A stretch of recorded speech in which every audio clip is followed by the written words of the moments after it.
Richard Whitmore, a billionaire who could buy anything for his 17-year-old son, Evan, still faced a child who mocked him in public, skipped school, and treated him as if they were strangers. Despite seeking help from experts and showering his son with material gifts, nothing changed.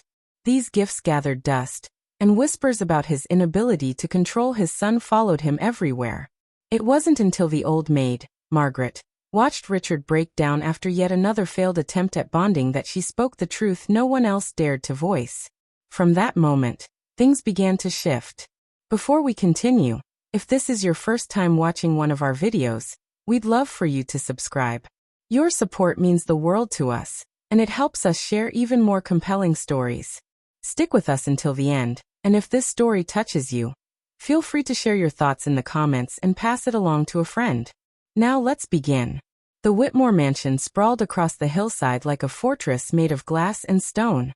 Crystal chandeliers sparkled in every room, and the polished marble floors echoed with silence, while servants moved like shadows, present but unnoticed. At the head of a long, mahogany dining table sat Richard Whitmore, a man who had built his fortune through ruthless business deals and perfect timing. His gold cufflinks gleamed, and his wristwatch could buy a family a house. Yet across from him sat his 17-year-old son, who didn't even bother to look up. Evan Whitmore, with his headphones in and hoodie pulled low, was lazily pushing food around his plate without eating. Richard cleared his throat, louder than necessary, and the sound bounced off the crystal glasses. "How was school?" he asked, his voice low. Evan didn't answer. Silence filled the room, thick and suffocating. Margaret, the new maid, quietly stood near the doorway, dusting a cabinet that didn't need it. She glanced between father and son, sensing the massive divide between them. Richard tried again. "I got you the new gaming system. It should be in your room now." Evan's lip curled into a half-smirk. He pulled out an earbud long enough to let his words slice through the silence. "Don't need it.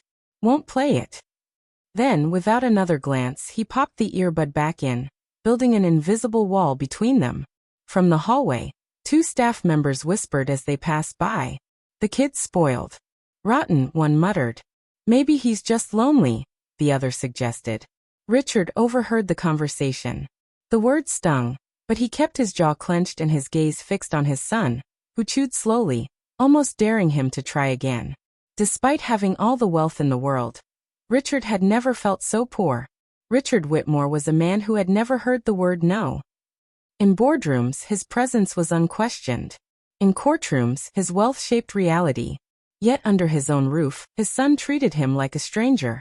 The solution, Richard believed, had to be the same as always, buy the best. So he hired tutors, counselors, and even a Swiss child psychologist. They studied Evan with clipboards and checklists, asking questions that only made the boy roll his eyes. One afternoon, Richard paced nervously outside the study while a specialist worked with Evan inside. He adjusted the knot in his tie, trying to calm himself. Moments later, the specialist emerged, his lips tight. "Mr. Whitmore, there's nothing clinically wrong with your son. Yes, he's angry and rebellious, but he's not broken. What he needs can't be bought." Richard dismissed him with a wave, but the words rattled inside him like loose coins. Still, he wouldn't give up. New sneakers, custom suits, a shiny new car. He showered Evan with gifts, hoping to fill the void. The boy accepted everything, barely acknowledging his father, then tossed it aside. The car sat unused in the driveway, gathering dust. The disrespect didn't stop at home. At a charity dinner, Richard introduced Evan to his high-profile friends. The boy sneered, muttering under his breath. "All fake smiles and shallow pockets," he said before walking away. In the corner of the room, laughter bubbled up, but it wasn't the pleasant kind. "Can't even control his own kid," two investors whispered. "Maybe money doesn't buy everything after all." School wasn't any better. Teachers called about skipped classes, fights in the hallways, and insults thrown like stones. One report even mentioned Evan standing on a cafeteria table, mocking his classmates until someone shoved him off. Richard kept writing checks, hoping money could heal the wounds. But when the night came, and he sat alone in his office, he loosened his tie and stared at a framed photo of himself holding Evan as a toddler. Back then, his son had trusted him, holding his finger with a grip so small yet filled with faith. Now, 17 years later, Richard couldn't even get eye contact, and from the kitchen doorway, Margaret quietly watched as his efforts crumbled. She stayed silent, focusing on polishing the silver, her eyes watching the slow breakdown of a family that appeared wealthy but was empty inside.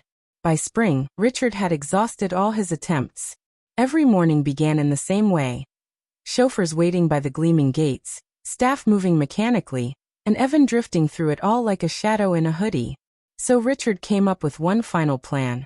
Father and son alone, no distractions, no excuses. Just the two of them at the family's remote mountain retreat, where cell service didn't reach. The place looked like a picture, with log beams, a stone fireplace, and windows offering a view of the vast wilderness. Richard imagined evenings by the fire, long conversations to bridge the distance. But Evan barely lasted an hour. He stomped upstairs, muttering about force bonding, and threw himself on the bed when Richard tried to join him.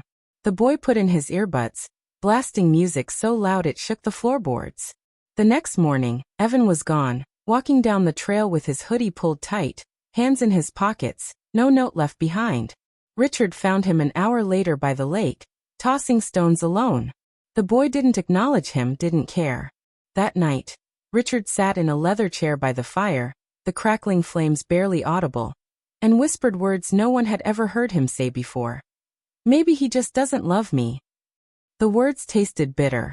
Margaret, who had quietly come along to manage meals, stood in the doorway, holding a folded blanket, her gaze steady but soft.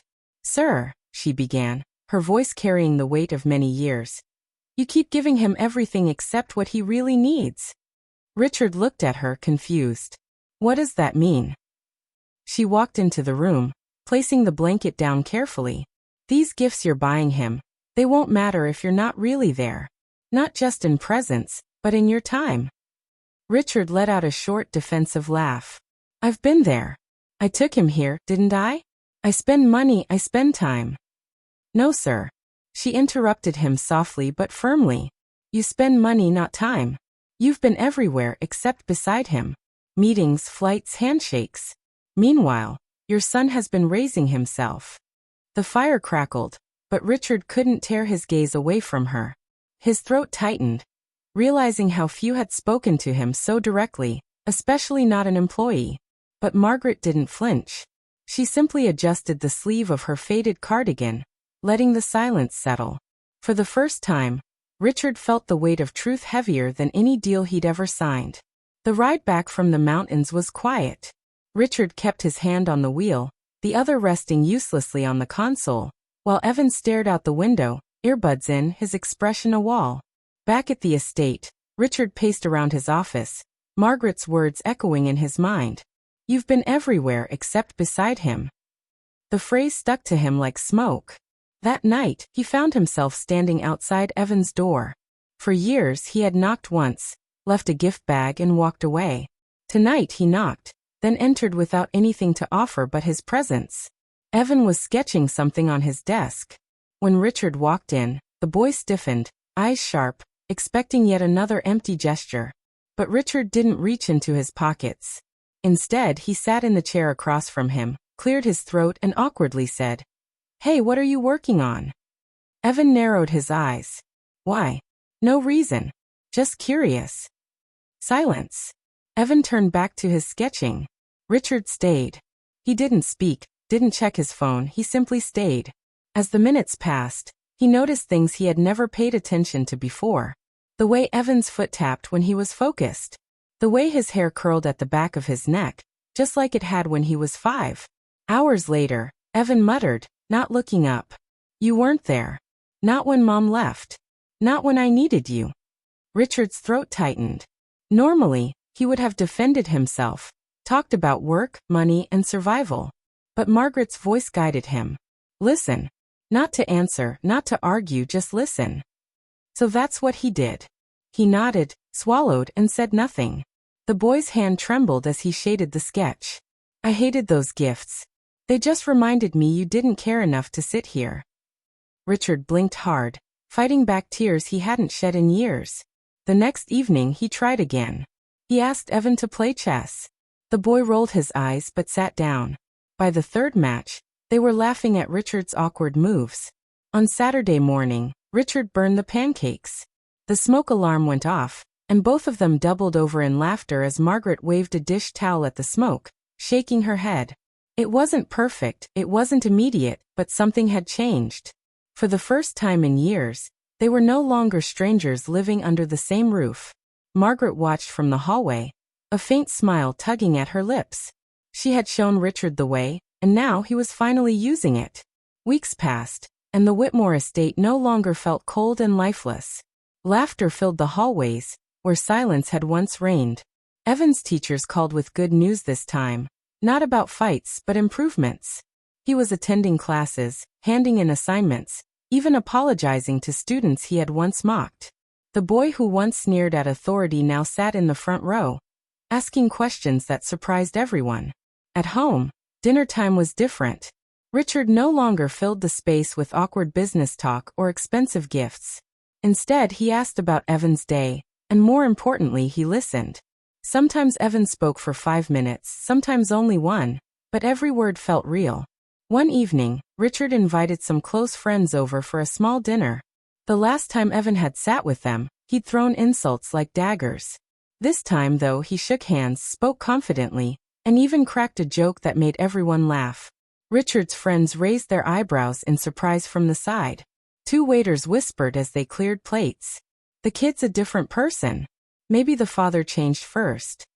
Richard heard them and for the first time, didn't feel stung. They were right. Later that night, father and son sat on the porch, watching the stars. Evan leaned back in his chair, hands behind his head. "You know you're not so bad when you're actually around," he said, smirking. Richard laughed, though his eyes burned. It wasn't a grand declaration of love, no glittering words. But it was more valuable than any deal he had ever signed. Behind the curtains, Margaret watched, tired but happy. She didn't need thanks. The proof was right there in front of her. Father and son, finally seeing each other after years of living in shadows. In the end, the Whitmore fortune hadn't saved them. Gifts had. And for Richard Whitmore, it was the most precious gift he'd ever received. He no longer needed more wealth, a new car, or another mansion. He just needed to show up. Gifts had opened his son's heart in ways money never could.